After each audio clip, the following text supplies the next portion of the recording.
Today we have two of the smartest people in the crypto ecosystem, at least in my humble opinion, on the Crypto Bobby YouTube channel. What's up, everybody? It's your boy Crypto Bobby. Hope you're having a great day, great night, wherever you're watching or listening in from. And today, special treat for you guys. I have two of, like I said, some of the smartest people I really know in the crypto ecosystem, Rocco and Jacob Blish from Alpine Intel. And today we're covering what a token curated registry or a TCR is, and this experiment that they've been running on Twitter that's gotten a ton of usage and really interesting feedback, as well as what some of the trends that they've observed in the past year and what they're looking at for the future.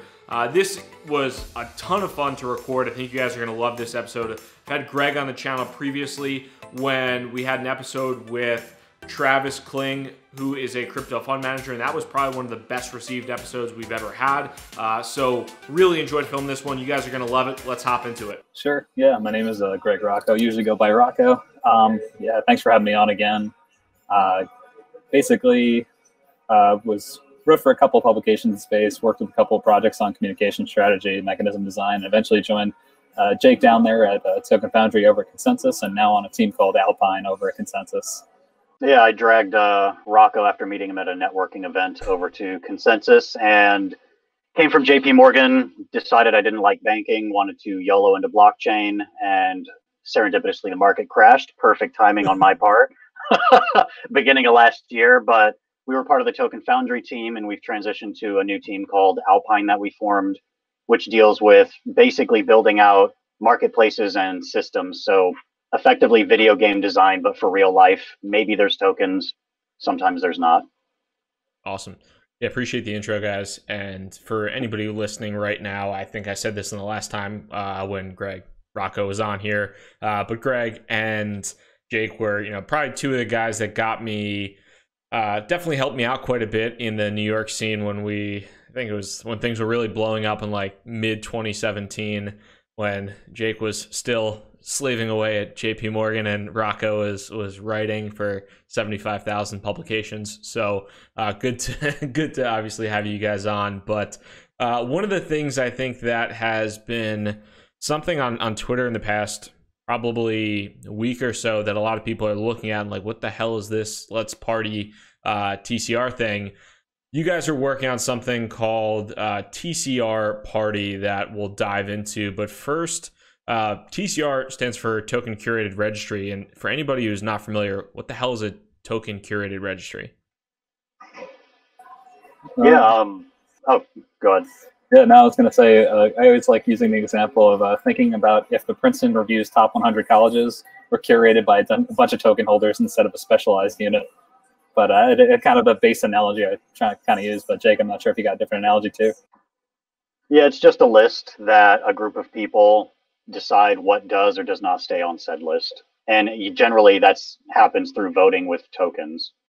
And to go a little further, yeah, basically it's comprised of three elements. The first being basically you have token holders who are basically nominating and curating that list to begin with. You have candidates who want to be on that list. So these are, whatever topic it is. In the case of like that whole Princeton Review example, would be a college, would be a candidate that would want to be on that specialized list. And token holders obviously not curating that. And lastly, consumers who are giving value to that list. The consumers who want to follow that list, who want to obtain high quality information from that list. Gotcha. And so I think it probably helps just looking at this now and thinking about a TCR, like using an example, because, like you said, there is essentially a list that people can contribute to, and there is an element of having a token incorporated in that to apparently get the highest quality information possible. And you guys created this kind of tool that has gotten a lot of interesting traction so far, called TCR Party. Like, how does that work? And then how does this go to kind of show what a token curated registry is? Yeah, so TCR Party, first of all, it's meant to be kind of a troll and just goofy experiment, I guess. TCRs have yet to be really... There's no when moon. When Rigby moon. It's on Rinkeby, so it's on testnet. So you can get lots of Rinkeby tokens. Rinkeby is going to be the next Ethereum killer, just FYI. But so TCRs, the problem is they have yet to be proven when there's real value attached to them. If being part of the top 100 college list is actually worth some monetary amount, we believe that it will end up being gamed by speculators. And so we wanted to do TCR Party on the testnet specifically to just, one, see if we can get somewhere that's very toxic like crypto Twitter to start fighting each other for a popularity contest, but also by keeping no financial rewards tied to it, we can see how it will actually play out and if people will even care about it or use it longer term. So that was the first piece of it. The other one is blockchain is still kind of an ugly, hard to understand technology. You've got to go and download MetaMask, and then you have to go to Coinbase and set up an account to get some Ethereum, then send it over to MetaMask and then interact with whatever you're trying to do. So we wanted to also test the hypothesis of, can we bury blockchain under familiar user interfaces, in this case, Twitter, something people are already familiar with and like to interact with. Yeah, and basically on the actual interface, the two things, the one was the actual subjectivity. We want to test that popularity contest element of a TCR. So the idea is like, okay, as Jake mentioned, what's more toxic than crypto Twitter? People are incentivized to basically go after each other. In terms of if it's truly a list of like 100 top accounts, obviously Bitcoiners wouldn't want ETH heads on, ETH heads wouldn't want Bitcoiners on, and so on. Kind of creates that game element to it. And the second thing, like Jake mentioned, part of TCR Party is 2 bots that essentially handle everything. One bot is TCR Party bot, and that's actually curating the list. So you can have a TCR that's just like a list that's viewable, but Twitter, there's actually a curation element. So what this bot does is it retweets all the accounts that are on the list, who have been nominated and confirmed to the list. And the other bot is what you're actually interfacing with as an end user. So you're not, like Jake mentioned, you're not going through MetaMask, you're not telling grandma to buy some Ethereum and then get these tokens and then send these tokens. You're literally just telling this bot what to do. It's handling the transactions on your behalf. It sets up a multi-sig with each user to actually sign off on the transactions. And it also provides a hash of the transaction whenever you do anything. So everything you do is actually verifiable on Rinkeby. Awesome. And so, like, at a super high level, and I've played around with it a little bit, and I think either I might still be on the list, or maybe I've gotten kicked off. I know Neeraj was trying to kick me off just because he's jealous of how solid my Twitter game is, and his has been lacking quite a bit recently. But at a very high level, you can essentially sign up by tweeting out, and the way this works right now, you tweet, I think it's like, you at the Twitter bot that you have, and you say let's party, and then it sends you you have to follow that bot, and then it sends you a DM, and you get a certain number of basically test tokens. And for anybody who isn't familiar to Rinkeby, I think we mentioned that a few times, Rinkeby is one of the test nets on Ethereum. So you can have tokens on Rinkeby. They don't actually hold any value, but it goes to kind of show the economics, or it goes to show maybe how people might utilize this. But you have a certain number of tokens, and then you can vote for people to either stay on the list, or you can also vote to kick people off the list utilizing those tokens. Is that correct? Yeah, so after you sign up, so first of all, you can nominate people that haven't signed up. But when you sign up by calling, the activation phrase is TCR Party VIP, let's party. That's the like catchphrase. Once you do that and follow the bot, then you're rewarded with, I think it's 2,000 tokens. And that lets you start challenging people who are on the list, or nominating people that you want on the list. And during a nomination or a challenge time, there's voting periods, and you can choose to vote. And we've actually already started seeing like some cartels form to help get other people off. But yeah, again, it's just meant to play around and see what happens once it's been used by real people.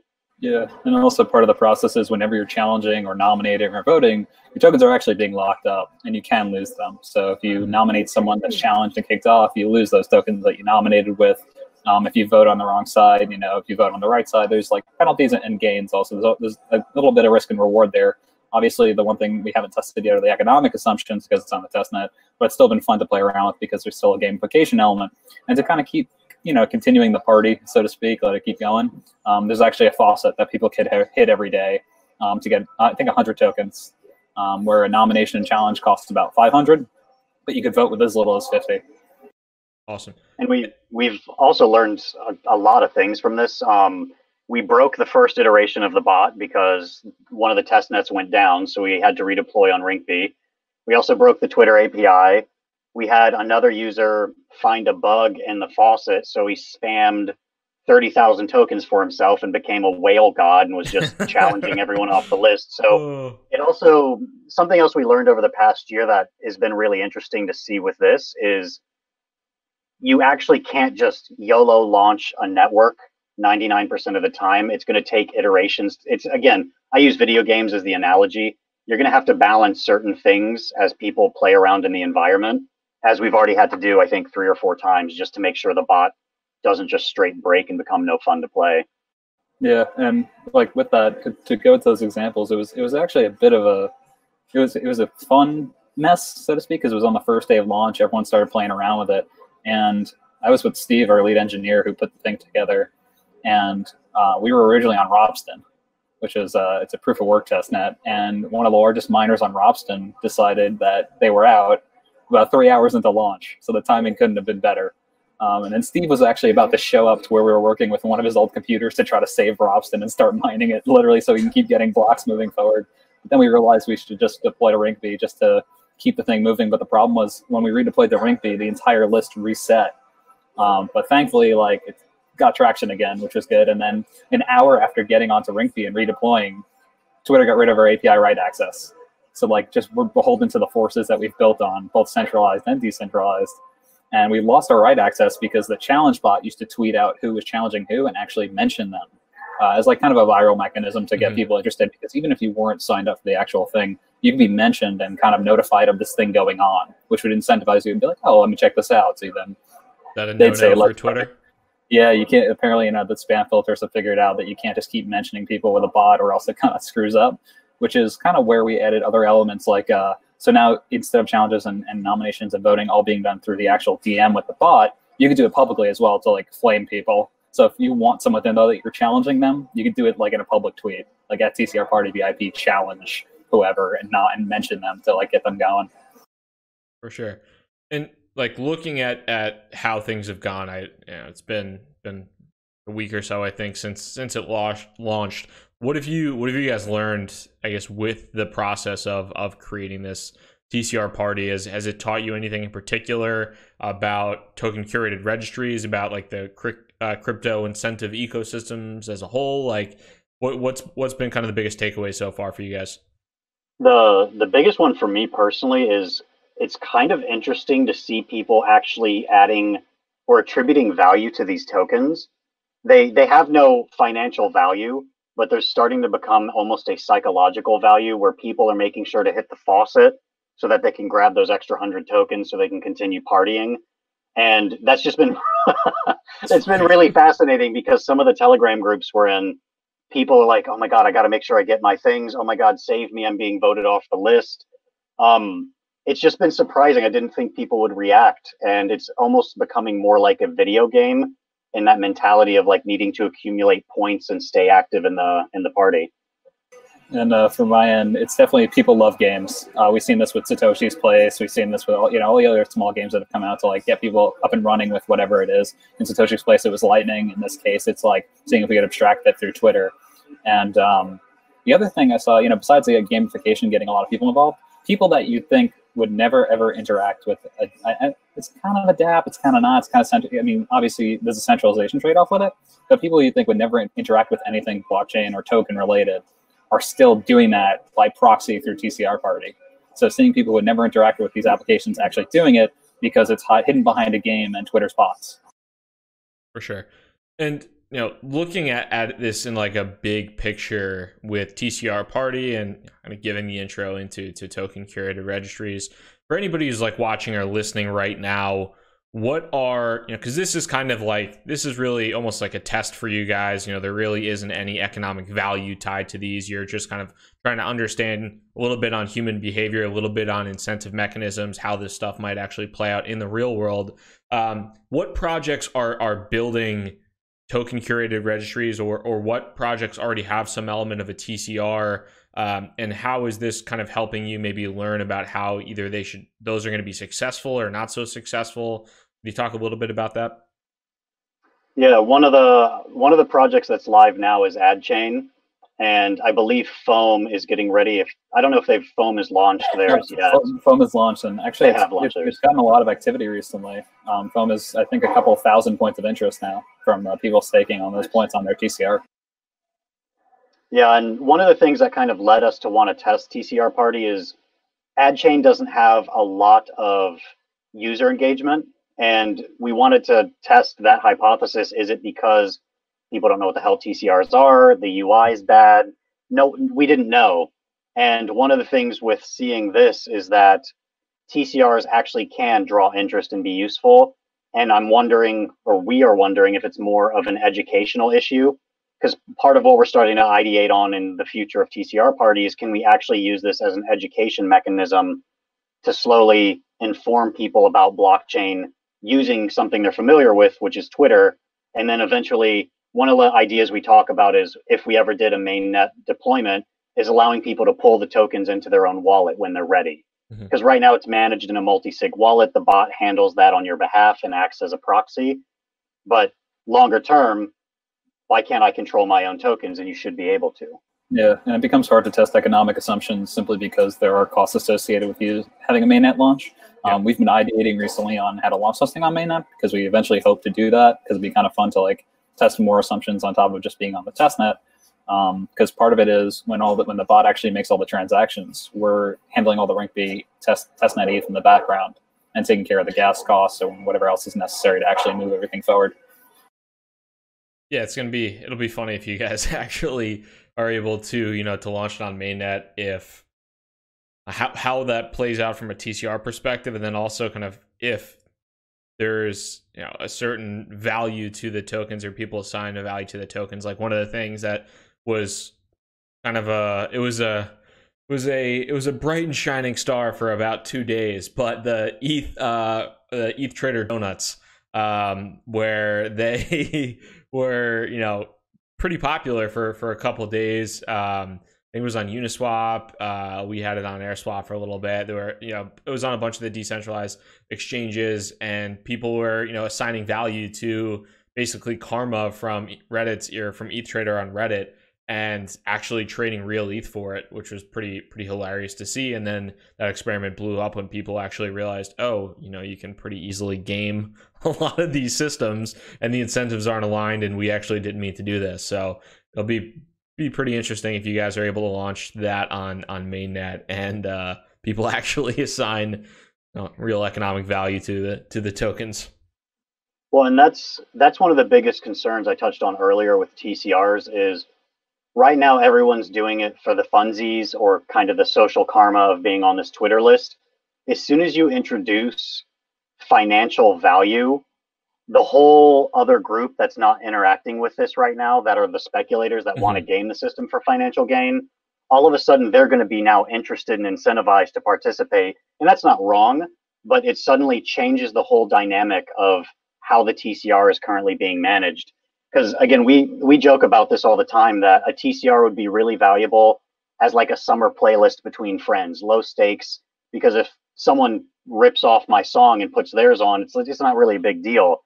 But going back to the college rankings, if someone trolls Princeton, that's potentially worth millions of dollars of new students and funding and research that would be going through that system for those 4 years. Yeah, and these things can never prevent madman attacks. So if someone who's really wealthy decides to just drop a bomb on this list, whatever it is, they can. Nothing's stopping them in this kind of mainnet environment. And yeah, seeing Donut Dance just like go down, because it's like, okay, it's gone from building up your Reddit karma, like working to actually get the donuts and then eventually buying the banner, to anyone with enough money can literally buy out this ad space, which is what it became. It's like, okay, maybe this wasn't the best idea because the incentives aren't aligned. It went from providing good content to ETH Trader to just being able to buy the donuts and like just take the banner. Yeah, it was pretty funny to watch that play out. And yeah, I think that's also an interesting kind of that point, Jake, just as far as bringing speculators into the ecosystem. And when you go from people that are maybe genuinely interested in curating this list to trying to find the next moon in a Lambo, Man, it's definitely different circumstances for sure. But as far as just like, token curated registries go, I mean, is there anything maybe that I didn't cover on that point that that you would like to touch on as well? Nothing specifically. Again, this is everything we're doing in this space is all brand new. We're a bunch of people blind and amazed trying to figure this out.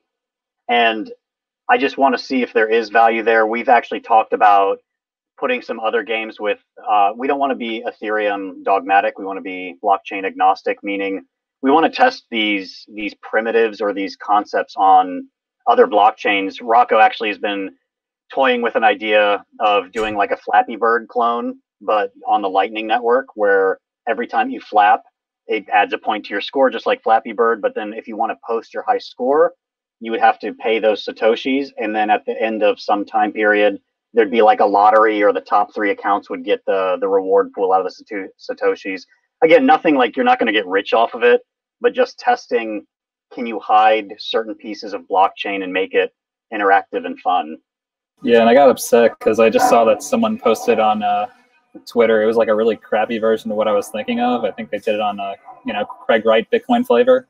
He did it on SV, and it's like just that, but it just kind of looked off. But I'm still kind of down to do that as an experiment. As for the learnings, and the one other thing about TCRs is that TCRs will always be inextricably beholden to the attention economy. If people aren't paying attention to these things, they will just ultimately fail. I guess the economic incentives may, help that, but it may not at the same time, considering the current state of tokenization and token markets, because they're a bit of a mess.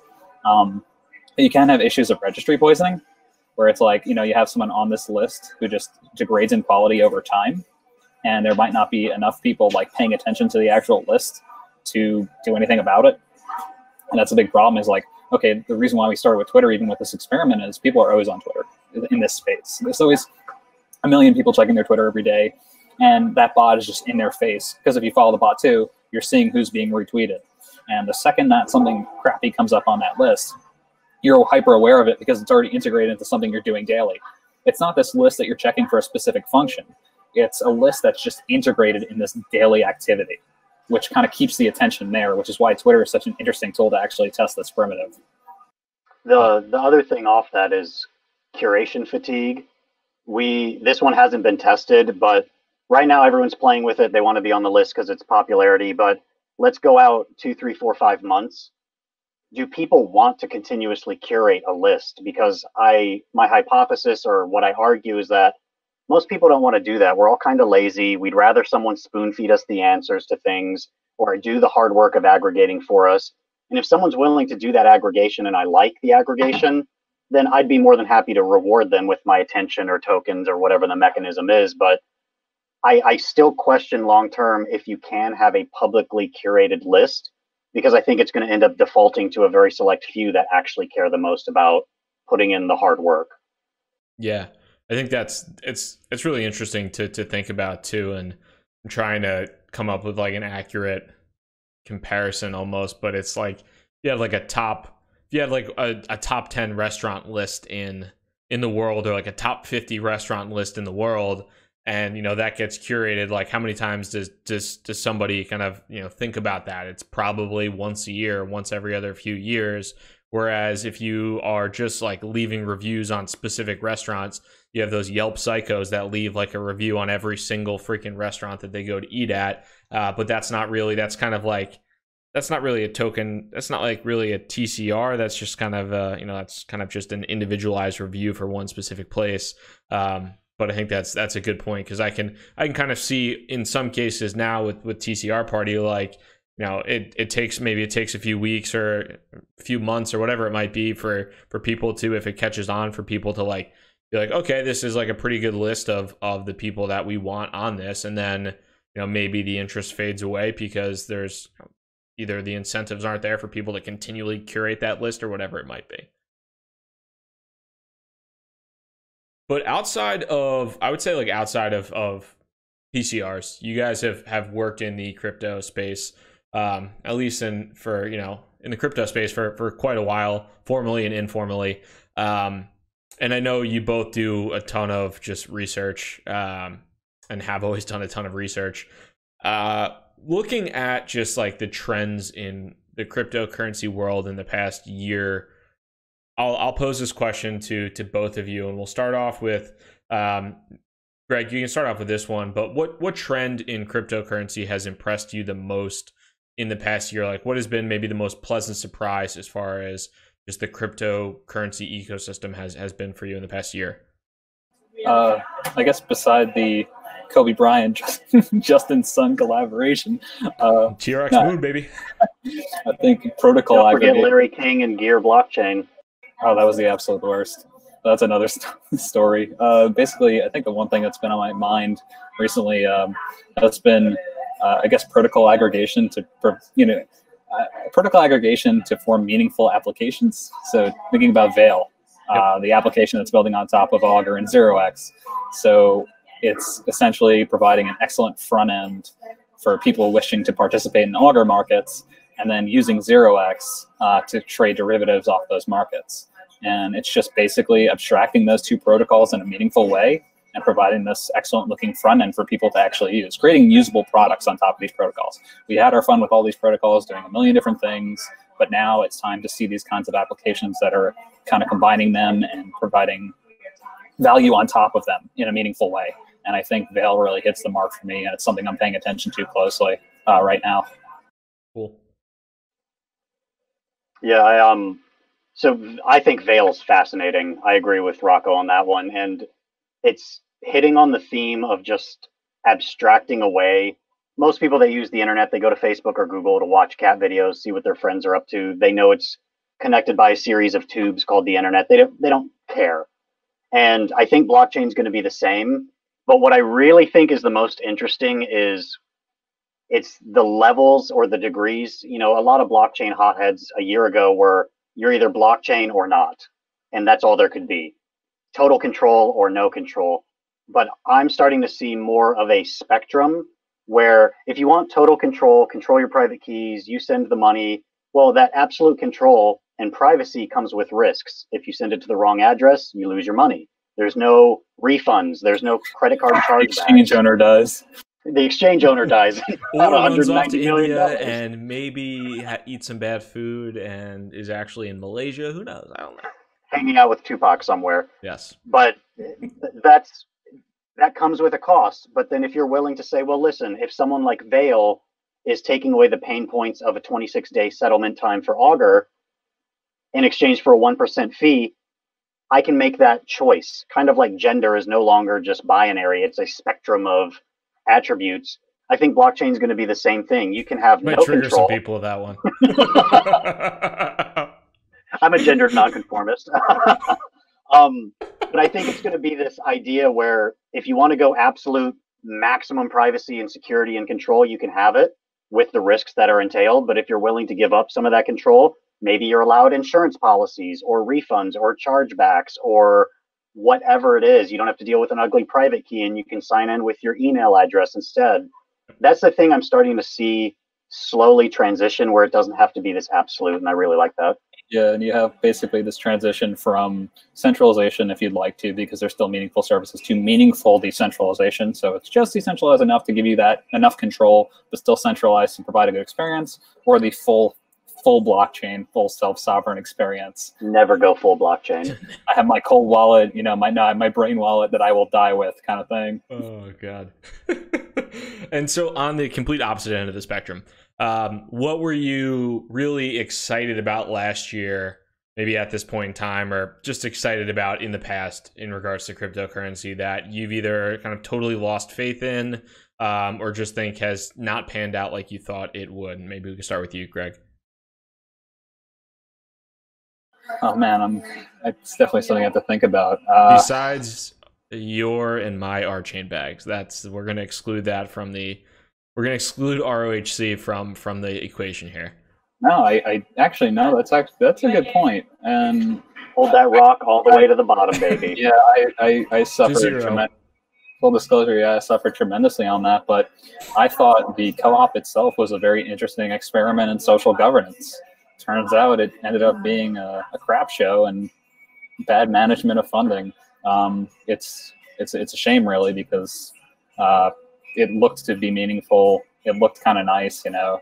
There was a huge community. I remember going to Archon 2. I went to Archon 3. It still looked pretty good, and then it just collapsed in on itself.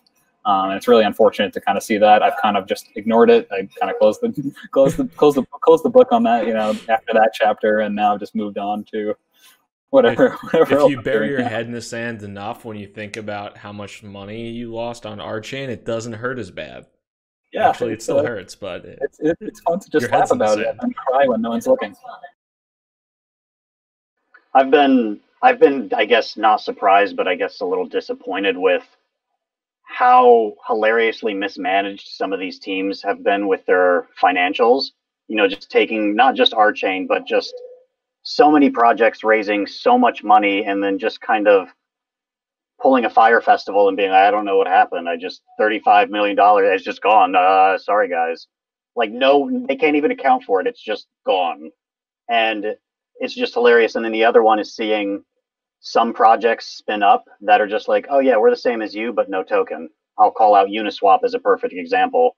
It's Bancor without a token or $150 million. And it's effectively doing the same thing. That is definitely what I would love to just mention earlier that I forgot about is displacement narratives with tokens. It's like, you know, Bancor, you raised $150 million on a couple lines of code because you made a fancy bonding curve and decided that your asset should have been for the liquidity reserve of all these bonding curves. But Uniswap's like, screw that. We're just going to take this idea and do it in a meaningful way with no friction. And there you go. And now the Bancor team's busy working on another ICO on EOS.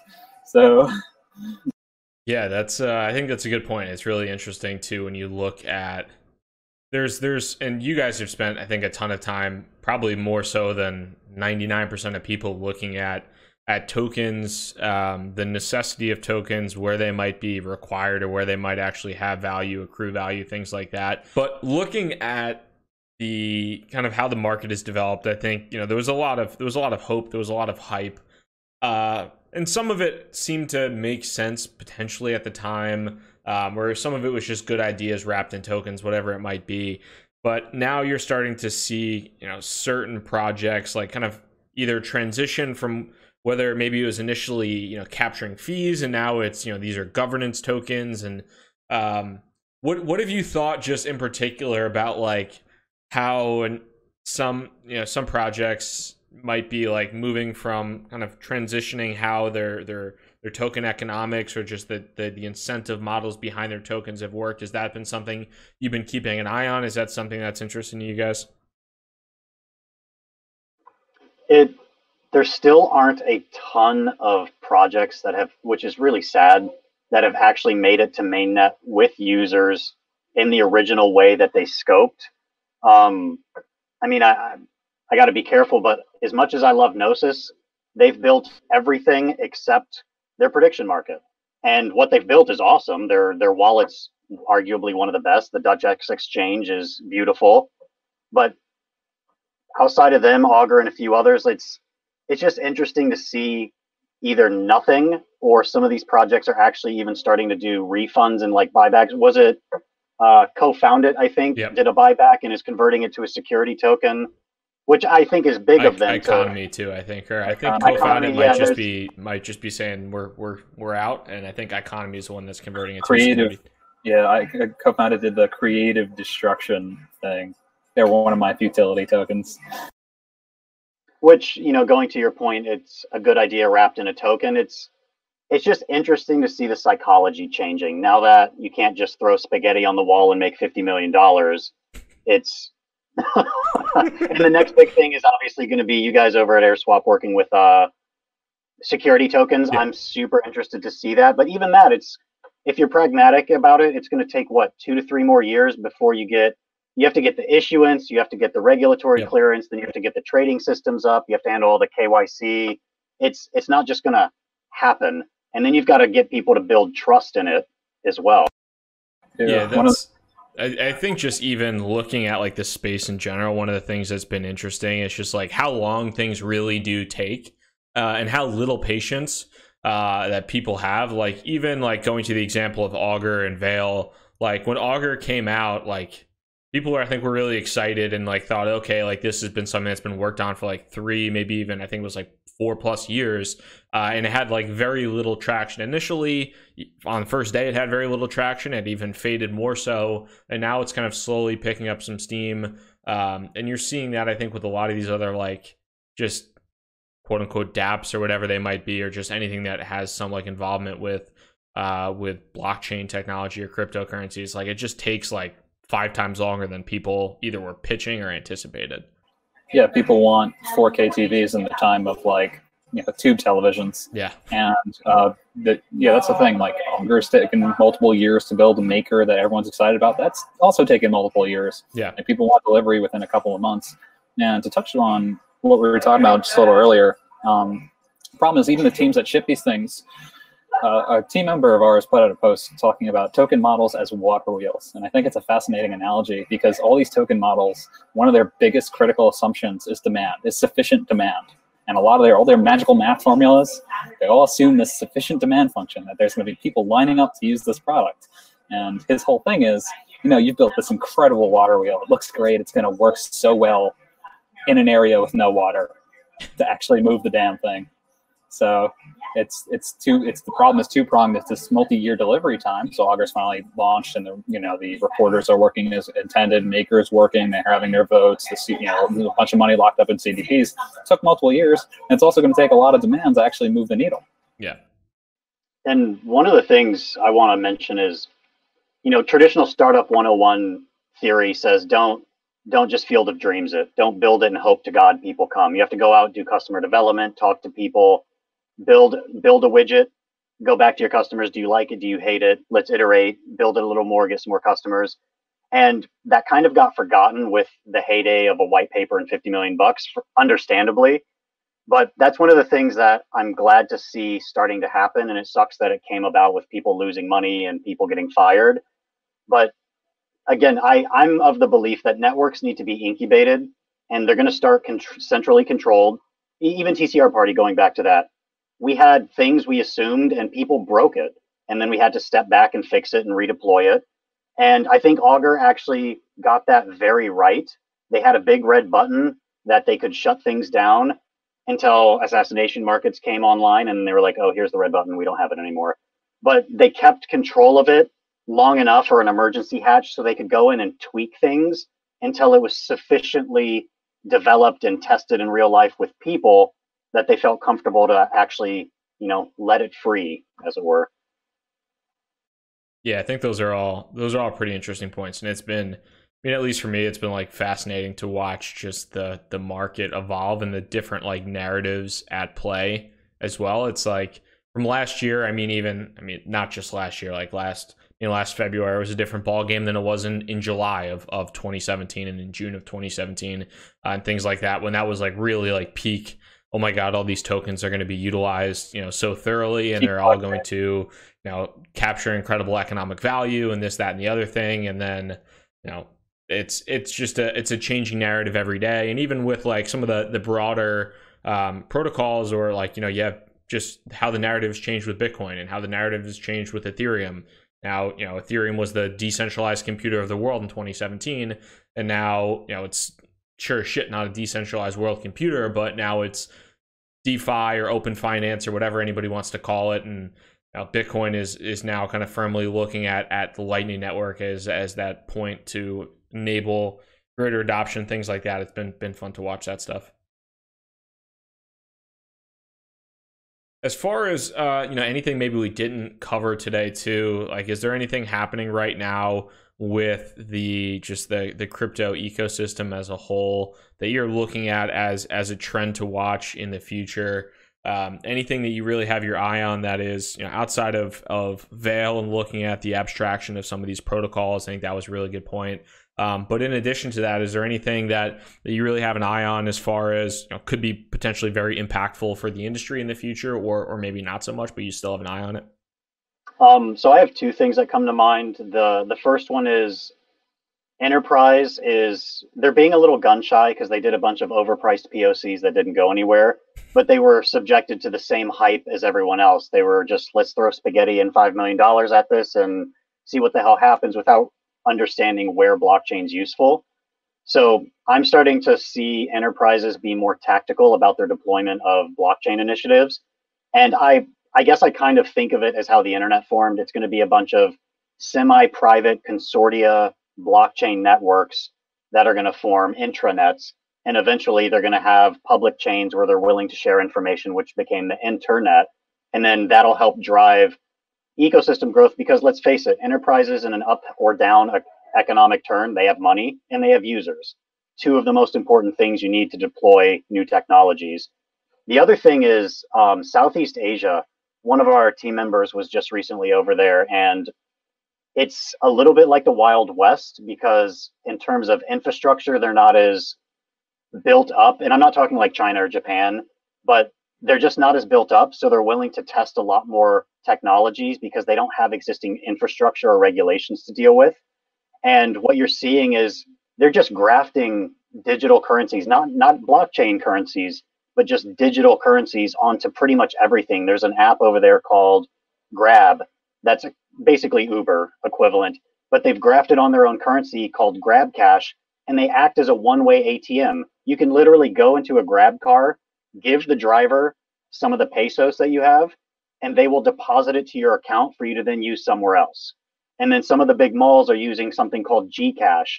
And if you use Gcash, you get a 10% discount on your pricing for whatever you're purchasing in these malls. And again, it's not powered by blockchain, but they're just looking at ways to take existing network effects, either ride sharing or malls or whatever, and just start throwing things on there, because there's no clear regulation. So it's much easier to see if it works. And if it doesn't, then you accept that it's now illegal and you move to the next thing. So I think you're going to see, and I don't mean that as a bad thing, but I think you're going to see a lot of innovation coming from these growing economies where they're like, oh, blockchain seems pretty cool, and we don't have to deal with the existing framework of this, that, or the other. Let's see what happens. What about you, Rocco? My end, it's been fun to watch Lightning grow, especially with the recent Lightning torch on Twitter and Jack getting involved. Obviously, he has the investment. What about to the biggest involvement today? I don't know if you saw this, but somebody passed the torch to Justin Sun, which is... Oh my God. And he followed it up with a few BTT, TRX hashtags to, obviously Lightning Network and Tron, BitTorrent go hand in hand, but yeah. Oh my God, I didn't even see this. This just happened. Yeah. Go on his Twitter. It was today. Now I feel like throwing up. Ultimate power move if he converts all the Satoshis to Tron and then passes a Tron torch. Just as a quick aside, this is great. Satoshis on Tron are known as suns. They're, instead of sats, they're called suns. Oh my God. Welcome he will to the live fucking on party, boys. Forever. It's like I feel like Tron is just a fun little dystopian experiment of how far can you get followers down the rabbit hole and how much control can you assume as a leader. Isn't Justin also one of the super representatives? He's like 40% of the super representatives. Something ridiculous. If you Google it, it's like some crazy number of like. But I will say what's interesting about like Tron in the narrative is they have some of the most used dApps in the entire ecosystem. If you check out like dApp Radar and the ones where they're measuring all of them, they have a decent amount of, relatively a decent amount of users. So it's a lot of gambling apps. I think it usually starts when chain starts. And EOS had the similar thing, and I think it's a lot easier to sybil these things too. Because I'm not sure if Tron has a zero cost, but EOS, the thing is you have a zero cost basis for actually interacting with these things. But that's a whole different rabbit hole. But you're also not allowed to say nice things about Tron on this podcast here, Jake. So I'm sorry. You might have to find that door behind you and pop out. Sorry for interrupting on Lightning. We'll go back to the original point of Rocco saying that he was watching Lightning as something interesting in the future, because I took that off in a tangent. No, that's okay. This is very important because I didn't know Justin Sun got the torch, and now it's making me a little angry. But listen, it's permissionless. You want to send the torch to whoever, you send it to whoever. But just the fascinating thing of Jack actually taking the torch. And, someone joked around that they made Twitter 280 characters so you could put a Lightning payment receipt in there or an invoice in there. And also, Jack, I think there's a podcast recently with him and Elizabeth Stark, and it's like not a question of when, not a question of if, it's a question of when, with an integration of Lightning and Square Cash. Yeah, that'll be interesting to watch.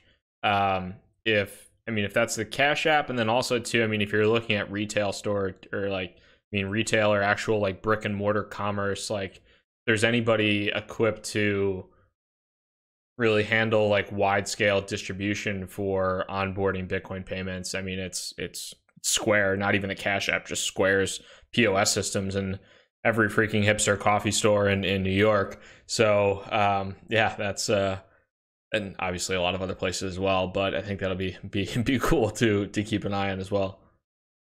I mean, the main narrative that comes to mind when it comes to stuff like that is like, were people willing to also spend Bitcoin as well? Considering that it's become such a powerful store of value in digital gold, would you use it to buy a cup of coffee? It's great that we'll have the rail, but will people be using it is my question. Yeah, I mean, I talked about that last night, and I think that's like the big question. And there was a Telegram group where I think a couple people are talking and arguing about it. And I kind of side on the fact that even if there is like beautiful, like if Square provides just a beautiful on-ramp to spend Bitcoin, I feel like most people are still looking at it either as a speculative investment or a potential store of value. And do you really want to, to buy a latte with Bitcoin that could potentially be worth 10 lattes in the future? Who knows? I mean, that's the $1 million question. Latte coin. Probably in existence. Awesome. Well, I appreciate both of you guys coming on. I will have links to both of your Twitter profiles in the YouTube and podcast descriptions.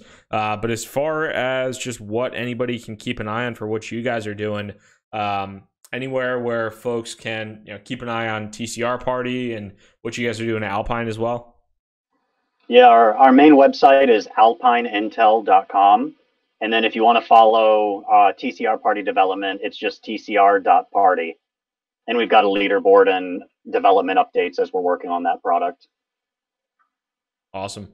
Well, thanks so much for the time, guys. Appreciate it, and hope you guys have a good one. Thanks for having us, man. Yeah, thank you, man.